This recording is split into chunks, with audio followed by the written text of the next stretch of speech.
First, I want to thank you, each of you, for being here today, and I also want to thank you for the sacrifices that you made over the last year to make Nick and I's life easier. I'm sure that's not grammatically correct, but this celebration is as much yours as it is mine, and I could not have made it through the last year without all of you.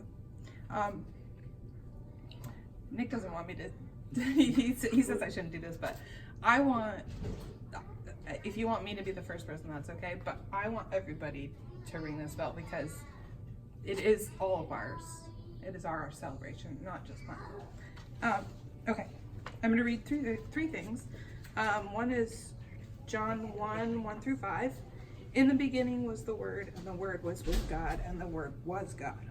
He was with God in the beginning. Through him all things were made. Without him nothing was made that has been made. In him was life, and that life was the light of all mankind. The light shines in the darkness, and the darkness has not overcome. This is a poem by Rumi. Sorrow prepares you for joy. It violently sweeps everything out of your house so that new joy can find space to enter. It shakes the yellow leaves from the bough of your heart so that fresh green leaves can grow in their place.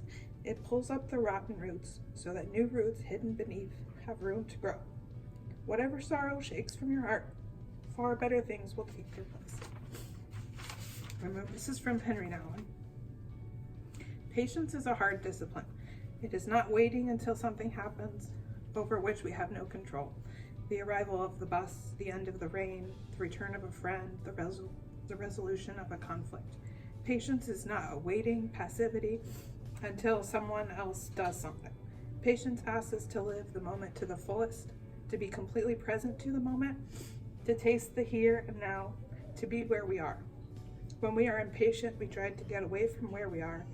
We behave as if the real thing will happen tomorrow, later, and somewhere else.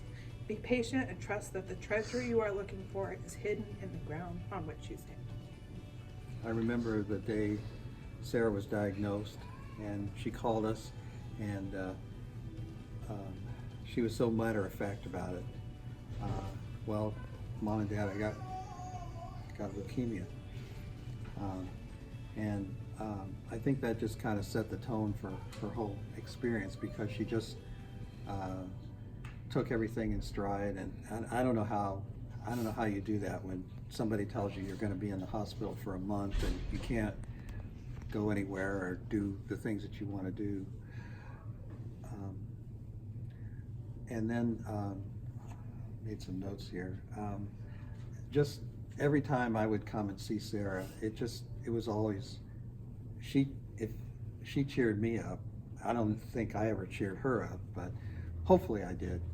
But I think she cheered all of us up when she would come, and she definitely had the best stocked group of snacks, closet of snacks in the building, so that was good.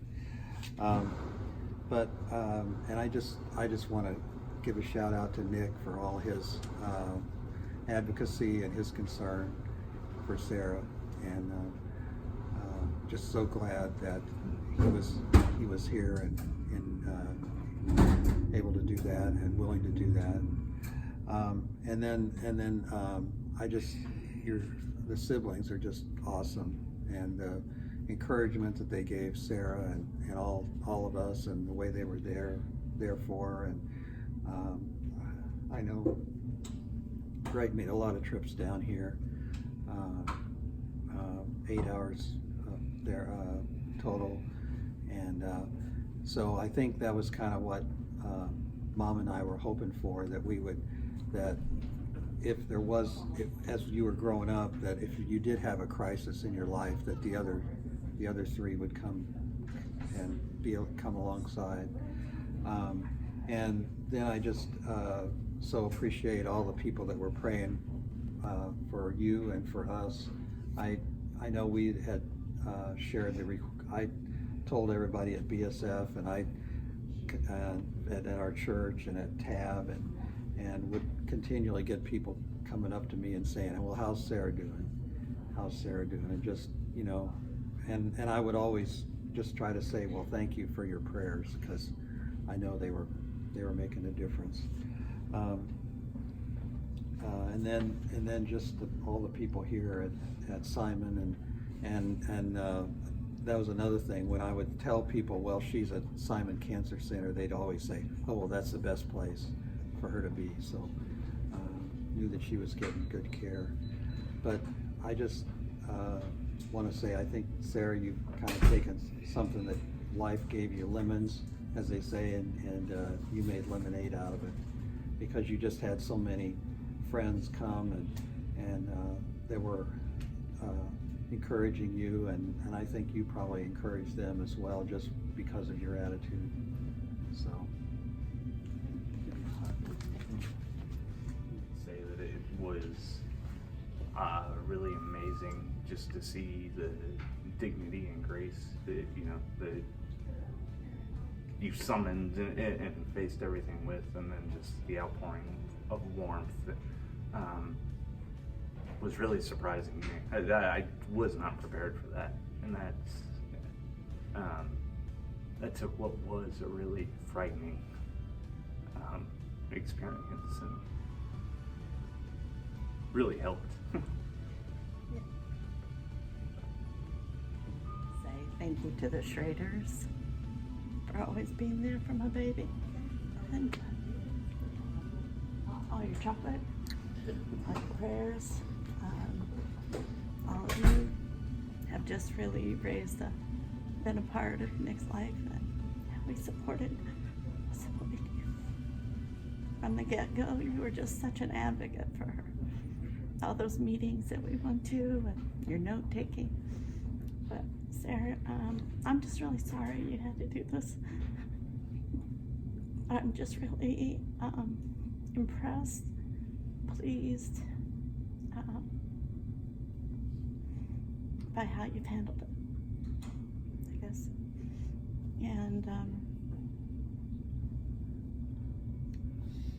God's blessings on you as you continue to walk the road. And thank you to Greg for sitting there for 6 hours with your arms like this, and Tina for helping. And I don't know, as a mom, it's just really something to see your kids circle the wagons. So, I love you, baby.